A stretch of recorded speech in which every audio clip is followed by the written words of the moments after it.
கதரும் அஜித் குமார் குடும்பம்.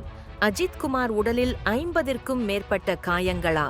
வெளியான பரபரப்பு தகவல். திருப்புவனம் அஜித் குமார் கொலை வழக்கில் பிரேத பரிசோதனை அறிக்கை வெளியாகியுள்ளது. மரணத்திற்கு முன் மிக மோசமாக போலீசார் மூலம் அவர் கொடுமைப்படுத்தப்பட்டது அம்பலமாகி உள்ளது. பிரேத பரிசோதனை அறிக்கையில் 12 ஸ்ட்ரைப்புகள், பெரும்பாலும் மேல் உடலில் மற்றும் தலை முதல் கால் வரை 44 காயங்கள் இருந்தன. இந்த காயங்கள் 9 சென்டிமீட்டர் முதல் 23 சென்டிமீட்டர் வரை நீளமாக இருந்தன. மேலும் அவை தசை ஆழம் அல்லது எலும்பு ஆழம் வரை சென்று பல்வேறு திசைகளில் ஒன்றுடன் ஒன்று கலந்திருந்தன. இடது கையில் 3 இடங்களில் சிகரெட் சூடு, மூளையில் 2 இடங்களில் இரத்த கசிவு, மண்டை ஓட்டின் 2 பக்கங்கள், நடுமண்டை, தலைப்பகுதி முழுவதுமாக கட்டையால் அடித்த காயம் வெளியானது. அஜித் குமாரின் பிரேத பரிசோதனை அறிக்கை நாக்கை கடித்ததை போன்ற நிலை. தலையில் அடிபட்டதால் வலிப்பு, கண்கள் சிவந்து வீங்கியுள்ளன, காதுகளில் இரத்த கசிவு, உடலில் 6 பெரிய காயங்கள் கண்டறியப்பட்டுள்ளன. மொத்தமாக உடலில் 50க்கும்